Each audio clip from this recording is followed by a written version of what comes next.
जमीन खिसकना, भूस्खलन या ढलान का टूटना, ये सब प्राकृतिक घटनाएं हैं जिनमें मिट्टी, चट्टान और मलबा ढलान से नीचे और बाहर की ओर खिसकता है।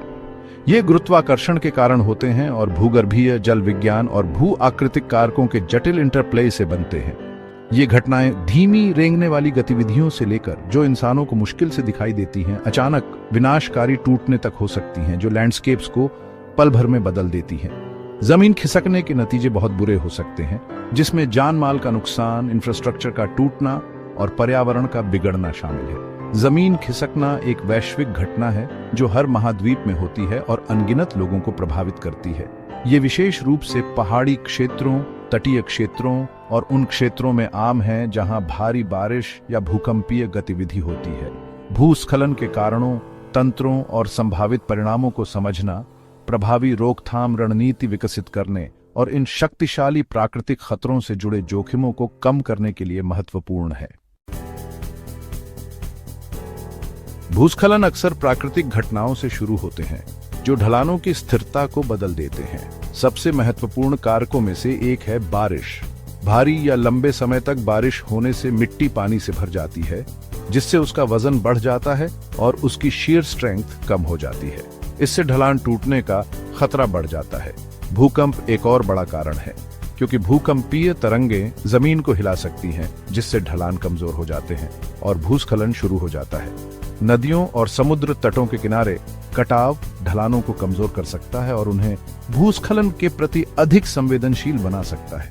ज्वालामुखी विस्फोट जमीन के हिलने, लावा के बहने और ढीली ज्वालामुखी सामग्री के जमाव के संयोजन से भूस्खलन को ट्रिगर कर सकते हैं। इसके अलावा तापमान में बदलाव, जैसे जमने पिघलने के चक्र, चट्टानों और मिट्टी को कमजोर कर सकते हैं, जिससे ढलान अस्थिर हो जाता है।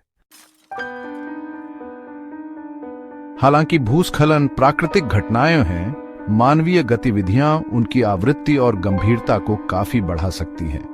वनों की कटाई एक प्रमुख कारण है, क्योंकि पेड़ों और वनस्पतियों को हटाने से ढलानों की प्राकृतिक स्थिरता बाधित होती है। पेड़ एंकर का काम करते हैं, अपनी जड़ों से मिट्टी को बांधते हैं और अतिरिक्त पानी को सोख लेते हैं। जब खेती, लकड़ी काटने या शहरी विकास के लिए जंगलों को साफ किया जाता है, तो ढलान कटाव और भूस्खलन के प्रति अधिक संवेदनशील हो जाते हैं। ढलानों पर या उसके पास निर्माण गतिविधियां, जैसे घर, सड़कें और बुनियादी ढांचे का निर्माण भूस्खलन के जोखिम को भी बढ़ा सकती है। खराब तरीके से नियोजित निर्माण प्राकृतिक जल निकासी पैटर्न को बदल सकता है, ढलानों को ओवरलोड कर सकता है और कमजोर बिंदु बना सकता है, जिससे वे विफलता के प्रति अधिक प्रवण हो जाते हैं। खनन गतिविधियां, विशेष रूप से वे जिनमें विस्फोट और खुदाई शामिल है, ढलानों को कमजोर कर सकती हैं और भूस्खलन को ट्रिगर कर सकती हैं। भूस्खलन को कई कारकों के आधार पर वर्गीकृत किया जाता है, जिसमें शामिल सामग्री का प्रकार, गति की गति और विफलता का तंत्र शामिल है। एक सामान्य वर्गीकरण प्रणाली भूस्खलन को फॉल्स, स्लाइड्स, फ्लोज, टॉपल्स और स्प्रेड्स में वर्गीकृत करती है। फॉल्स में एक खड़ी ढलान से चट्टान या मिट्टी का अलग होना शामिल है, जो अक्सर अपक्षय या कटाव से शुरू होता है।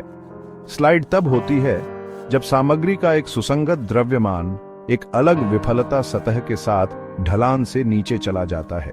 फ्लोज में तरल पदार्थ जैसे कीचड़ या मलबे की आवाजाही शामिल है, जो अक्सर भारी वर्षा से शुरू होती है। टॉपल्स में एक पिवट पॉइंट के चारों ओर चट्टान या मिट्टी के द्रव्यमान का आगे घूमना शामिल है।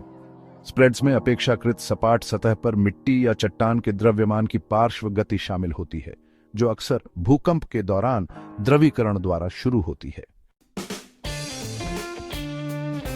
भाग 5, अप्रत्याशित की भविष्यवाणी करना। भूस्खलन निगरानी तकनीकें। भूस्खलन की भविष्यवाणी करना एक जटिल काम है, लेकिन वैज्ञानिक जोखिम वाले क्षेत्रों की पहचान करने और जल्दी चेतावनी देने के लिए विभिन्न निगरानी तकनीकों का उपयोग करते हैं। रिमोट सेंसिंग तकनीकें जैसे सैटेलाइट इमेजरी और एरियल फोटोग्राफी विशेषज्ञों को भूमि आवरण में परिवर्तनों की निगरानी करने, ढलान आंदोलन के क्षेत्रों की पहचान करने और बड़े क्षेत्रों में भूस्खलन की संवेदनशीलता का आकलन करने की अनुमति देती है। जमीनी स्तर पर निगरानी के तरीकों में ढलान की गति, भूजल स्तर और जमीन के विरूपण को मापने के लिए इंक्लाइनोमीटर्स, पीजोमीटर्स और एक्सटेंसोमीटर्स जैसे उपकरण स्थापित करना शामिल है।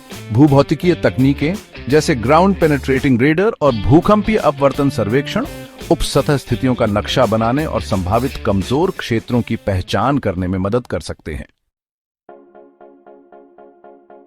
भाग 6 जोखिम को कम करना, भूस्खलन की रोकथाम और कमी के लिए रणनीतियां। जबकि भूस्खलन के जोखिम को पूरी तरह से खत्म करना असंभव है, उनके प्रभाव को कम करने के लिए विभिन्न शमन उपायों को लागू किया जा सकता है। एक तरीका है भूस्खलन प्रवण क्षेत्रों में विकास से बचना। भूमि उपयोग योजना और जोनिंग नियम निर्माण को उच्च जोखिम वाले क्षेत्रों से दूर रखने में मदद कर सकते हैं। ढलानों को स्थिर करने और भूस्खलन के जोखिम को कम करने के लिए इंजीनियरिंग समाधान एम्प्लॉयड किए जा सकते हैं। इसमें रिटेनिंग वॉल्स बनाना, पानी को ढलानों से दूर मोड़ने के लिए जल निकासी व्यवस्था स्थापित करना और ढलानों को मजबूत करने के लिए जियो टेक्सटाइल्स और अन्य सामग्रियों का उपयोग करना शामिल है। वनस्पति ढलान स्थिरता में महत्वपूर्ण भूमिका निभाती है, इसलिए भूस्खलन के जोखिम को कम करने के लिए पुनर्वनीकरण और वनीकरण के प्रयास आवश्यक हैं। भाग 7 केस स्टडीज। हाल के इतिहास में भूस्खलन। हाल ही में भूस्खलन की घटनाएं इन प्राकृतिक आपदाओं की विनाशकारी शक्ति की कठोर याद दिलाती है। जुलाई 2024 में भारी मानसूनी बारिश ने भारत के केरल के वायनाड में एक विनाशकारी भूस्खलन शुरू कर दिया। भूस्खलन, जिसने 199 लोगों की जान ले ली, ने पूर्व चेतावनी प्रणाली और आपदा प्रिपेयर्डनेस के महत्व पर प्रकाश डाला। उसी महीने इथियोपिया के गोफा जोन में भारी बारिश के कारण भूस्खलन हुआ, जिसके परिणाम स्वरूप लगभग 300 मौतें हुईं और 15,000 से अधिक लोग विस्थापित हुए। पूर्वी अफ्रीकी दरार प्रणाली के भीतर स्थित इस क्षेत्र के भौगोलिक संदर्भ और भूमि उपयोग प्रथाओं ने इसकी उच्च भूस्खलन संवेदनशीलता में योगदान दिया। भाग 8 इथियोपिया में भूस्खलन, एक नजदीकी नजर। इथियोपिया अपनी विविध स्थलाकृति और परिवर्तनशील जलवायु परिस्थितियों के साथ भूस्खलन के प्रति अत्यधिक संवेदनशील है। देश के ऊंचे इलाके, विशेष रूप से पूर्वी अफ्रीकी दरार प्रणाली के भीतर स्थित, जून से सितंबर तक कीरे मौसम के दौरान खड़ी ढलानों, ज्वालामुखीय मिट्टी और भारी वर्षा की विशेषता है। ये कारक इस क्षेत्र को भूस्खलन के प्रति विशेष रूप से संवेदनशील बनाते हैं। वनों की कटाई और अनसस्टेनेबल कृषि पद्धतियों ने इथियोपिया में भूस्खलन के जोखिमों को बढ़ा दिया है। जैसे जैसे खेती और चराई के लिए जंगलों को साफ किया जाता है, ढलान कटाव और भूस्खलन के प्रति अधिक एक्सपोज्ड हो जाते हैं। भूस्खलन प्रवण क्षेत्रों में बस्तियों और बुनियादी ढांचे के विस्तार ने भी जान माल के नुकसान की संभावना को बढ़ा दिया है। भाग 9 आगे का रास्ता, सतत अभ्यास और एक सुरक्षित भविष्य।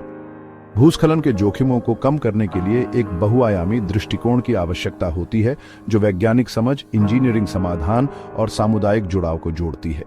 सस्टेनेबल भूमि प्रबंधन प्रथाओं को लागू करना, जैसे पुनर्वनीकरण, सीढ़ीदार खेती और समोच्च खेती, ढलानों को स्थिर करने और कटाव को कम करने के लिए महत्वपूर्ण है।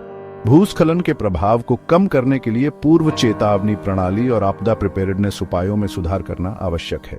इसमें निगरानी नेटवर्क स्थापित करना, निकासी योजनाएं विकसित करना और समुदायों को भूस्खलन के जोखिमों और सुरक्षा उपायों के बारे में शिक्षित करना शामिल है।